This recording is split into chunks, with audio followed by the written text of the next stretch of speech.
हर सा जोर जोर से रोवत रहे काहे कि आज मनोज के कुर्ता में लिपस्टिक लागल मिलल। पिछला दिन ओकर कपड़ा से मेहरारू के परफ्यूम के भी खुशबू आवत रहे। मनोज से जब ऊ पुछलस तो ऊ कहे लागल कि मेट्रो के भीड़ में केहू के लाग गइल होई। ओकर ऊ मान लेलस काहे कि मनोज के हाव भाव बड़ा ही सामान्य रहे। अगर ऊ कोई गलती कइले रही त शायद हड़बड़ा जाइत। एक दिन परफ्यूम और अगला दिन लिपस्टिक। हर्षा के दिमाग में शक के कीड़ा बैठे लागल। ऊ आपन मकान मालकिन से सुनलस कि दिल्ली के लइकी बड़ा खतरनाक होली सन।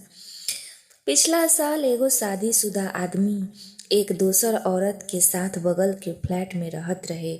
मकान मालकिन कहली कि हर्षा मरद जात पर कभी भरोसा ना करे के चाही, ऊ कभी भी बदल सकता। हम औरत उनके पीछे अपन जान लगा दीही न जा पर ओनी के एकरा पर कोई फर्क ना पड़े। ज्यादा टोक टाक झगड़ा करे के कारण बन जाला और ओकरा बाद जब खुलम खुला होला त बेचारी ऊ घर छोड़ के चल जालिया। अब औरत ना घर के होली सन ना घाट के। बाल बच्चा के साथ ऊ नैहर चल जाले और हार के ऊ पति के साथ घुट घुट के रहे पड़ेला। तू प्रेम से ही आपन मर्दाना से पूछ और अधिकार जमाव, ताकत और कानून से ना। ऊ फिर अगल बगल के लोग के कहानी सुनावे लागल। हर्षा के तब से दिल छोट हो गईल और ओकरा बाद तो ओकर आंसू हमेशा निकलते रहत रहे। ऊ सोचलस कि 10 दिन में शादी के सालगिरह बा त कुछ महंगा गिफ्ट मांगब, पर मनोज ही फिसलता। अब ई सोच के ओकर दिल दुखी हो गईल। ऊ सोचलस कि आज राती के मनोज के व्हाट्सएप चेक करब। त ऊ रात में जब सोचलस त ओकर रोते रोते आंख लाल हो गईल और फिर ऊ सुत गईल। शाम के आरती दिखा के जब ऊ खाना बनावे रसोई में गईल त मन ओकर बेचैन रहे। बार बार जोर जोर से दिल धड़कत रहे और शक के छोटका कीड़ा बड़ा करे में लागल रहे। खाना बना के बैठल त मनोज ओही वक्त ऑफिस से लौटल। आपन जूता खोल के साइड में रख देलस और बाथरूम में चल गईल। एही बीच हर्षा मनोज के व्हाट्सएप खोललस और ओकर चैट देखे लागल। ओमे एगो नाम माई लव और दूसरका नाम डार्लिंग से लिखल रहे।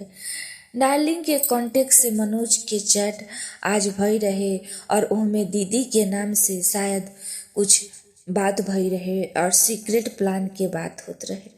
माई लव के चैट हिस्ट्री डिलीट हो गई रहे तो ऊ माई लव के ब्लॉक कर देलस। तबे मनोज आवे के आहट मिलल त ऊ झट से मोबाइल रख देलस और खाना निकाले लागल।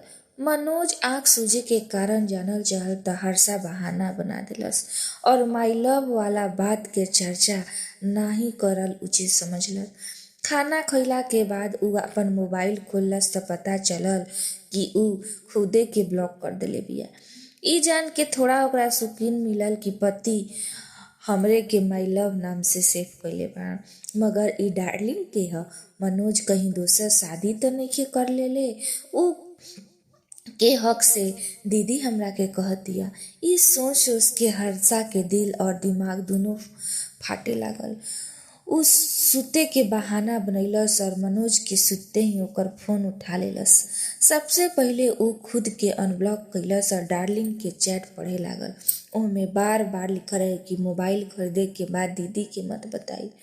जब मनोज हामी भरले रहे त ओने से हक के इमोजी आई रहे। हर्षा के सोच के 2-4 दिन के राम कहानी जान ले तबे मनोज से पूछब।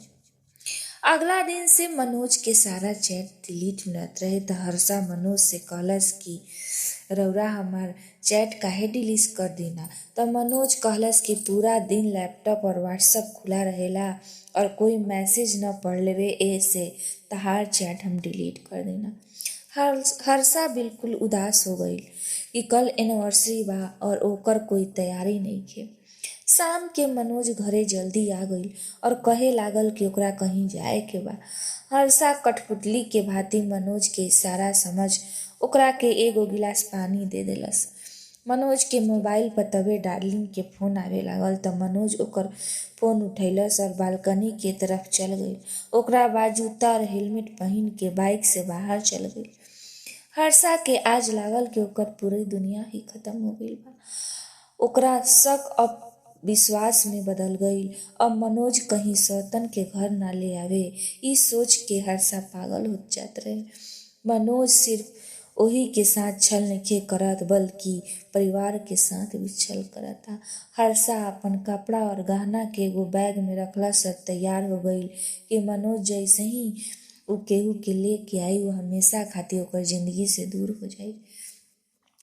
कपड़ा बैग में रखत रहे तबे डोर बेल बाजल। हर्षा केवाड़ी खोलस त पानी में भीगल मनोज अंदर आइल और अपना चेहरा दुपट्टा से ढकल एगो लड़की ओकर गोड़ छुलस त हर्षा क्रोध में उबल पड़ल और उ एक थप्पड़ ओ लड़की के गाल पर देल चाहत रहे कि ओकर हथेली में फंस के दुपट्टा कपार से नीचे उतर गईल। हर्षा हक्का बक्का रह गईल जब उ आपन बहन वर्षा के देखलस। ओकर दुख के आंसू तब खुशी में बदल गईल। उ फूट फूट के रोए लागल। वर्षा जब ओकरा के एह तरह रोए के कारण पूछलस त उ कहे लागल कि तोर जीजा जी हमरा के बड़ा सतैलन। तहर नाम ई डार्लिंग नाम से सेव कइले रहन और हम पागल बन रही। हर्षा के बात सुन वर्षा और मनोज दोनों हंसे लगला सन। मनोज कहलस कि पूछ ले तू कि डार्लिंग के ह। वर्षा बतावे के मना कइले रहे कि उ नया फोन ले बिया और उ एनिवर्सरी में एजा आवतिया एह कारण हम तारा के ना बतैले रही। तब हर्षा वर्षा के डांटते हुए कहलस कि तू दोनों के चक्कर में हम आज कुछ कर जैती। पिछला सप्ताह से हम घुट घुट के जियतानी। तब वर्षा अपन कान पकड़ते हुए सॉरी दीदी कहलस और मनोज भी कान पकड़ते हुए सॉरी कहलस। ओकरा बाद आधा रात में केक काटल गईल और केक खाए खिलावे के बाद मनोज हाथ में मलाई लेलस। सहरसा पूछलस कि ई का करे के बा त मनोज कहलस कि माई लव और डार्लिंग के गाल पर लगावे के बा। कहते हुए ओकर गाल पर मल देलस। हर्षा बड़ा खुश रहे कि ओकर एनिवर्सरी के दिन बड़ा सुकून मिलल। ओकर जिंदगी भर अब ई बात याद रही।